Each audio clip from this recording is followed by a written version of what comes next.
Trump ending his 8-day trip overseas with the G7 summit today in Italy. While the president used the overseas trip to reinforce his stance on the global war on terror, he will focus on the domestic agenda when he returns home tomorrow.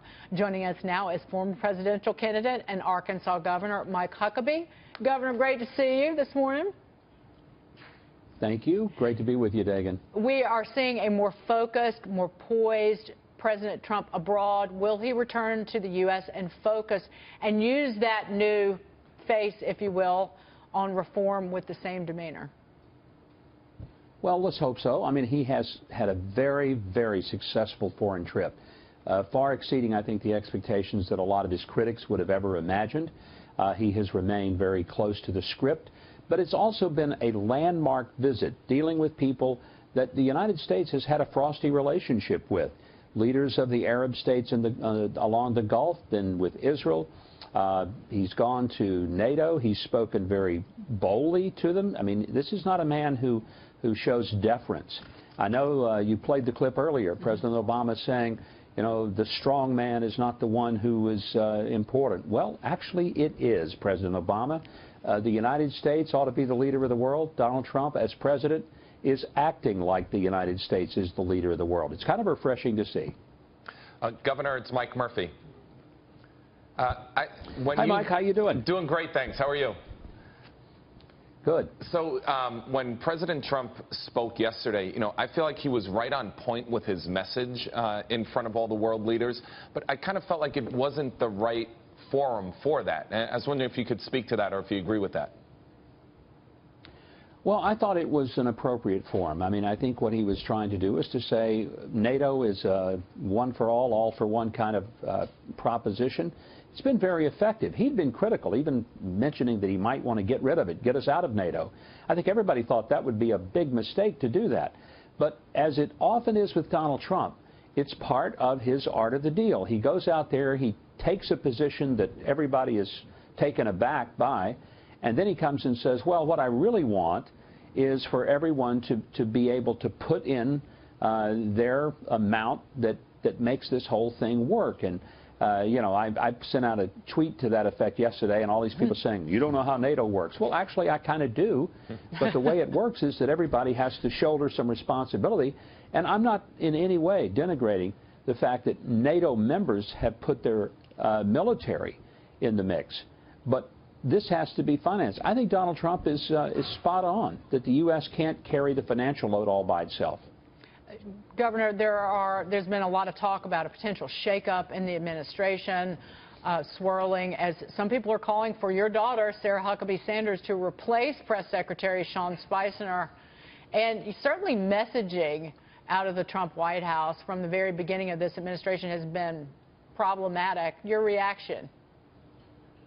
Well, I don't think Sean Spicer is the problem. Sean has had a very challenging job. The press hates Donald Trump. You know, I'm not sure that I could wish it upon my daughter to go to that podium every day. But I will say this, when she goes, she does well. And I think the reason, she's got 3 preschool children. She's used to dealing with having to answer the same question over and over and over again.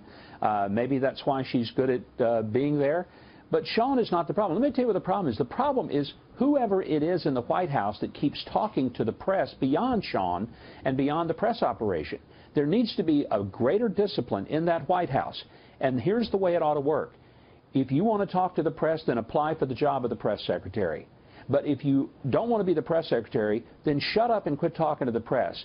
There needs to be a single pipe through which the message goes to the press. And it cannot be everybody who has a telephone sitting on his or her desk, or everyone who wants to send out a text, or everyone who wants to meet somebody for lunch and start blabbering about what's going on in that White House. There has got to be better discipline. But, Governor, I will agree with you also. There needs to be better discipline because the communications team in the Trump administration, they look like they have been caught flat-footed on more than one occasion because they weren't in the loop on what was going to happen.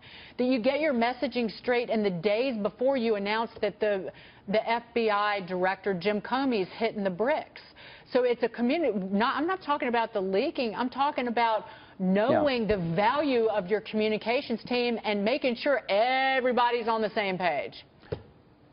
You got to give them good information. There's an old adage in politics, only tell the truth. Be smart enough to only tell the truth. But don't be so dumb that you tell all the truth you know.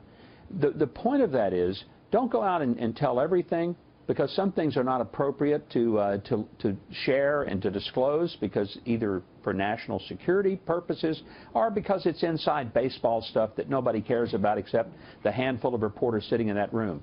But never send your people out there to say something that in some way is going to be maybe disrupted or disputed by something that someone else in the administration will say. Keep the script tight, but make sure that everybody's reading from the same one. Governor Huckabee, Leah Gabriel here. Nice to see you. Your message is very clear. Leah. Hi. Your message is very clear that people shouldn't be talking to the press if they're not authorized to do that from the White House. But my question to you is, if you were the one sitting there, how would you create more discipline so that people aren't doing it? What would you actually do within the White House to stop these leaks? Well, first of all, I'd have a non-disclosure agreement with everyone who works in that White House. I'd also, as soon as they're hired, they'd sign a letter of resignation that's undated. And the moment they're caught doing something like that, you pull it out of the desk and you say, thank you very much for your service, gather your things, have a nice day. Now, I'm serious. That's what you should do. The second thing that I would do is to make sure that everybody understands, and that it's a clear message from the president down, that we have a press office. If you want to talk to the press, you coordinate it through that press office, you go through that press office, and if you are ever caught going beyond it, I don't care who you are, other than the first family, you're fired. Those are the two words you're going to hear. Not good job or attaboy. The two words you're going to hear is you're fired. Yeah. There has to be that sense of discipline. Otherwise, you've got chaos in the organization. Not just the White House, any organization. Yeah, a public firing.